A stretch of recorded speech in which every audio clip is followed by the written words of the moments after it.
Certificate of Title. Ito ang best evidence at pinakamatibay na proof of land ownership.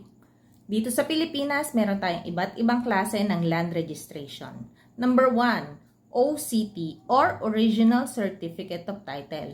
From the term itself, original, ibig sabihin ito ang pinakaunang na-i-issue ng Registry of Deeds sa mismong owner. Pangalawa, ang Transfer Certificate of Title. Ito na ang mga sumunod na naging titulo na nai-transfer sa pamamagitan ng sale, donation, or extrajudicial or ipinamana.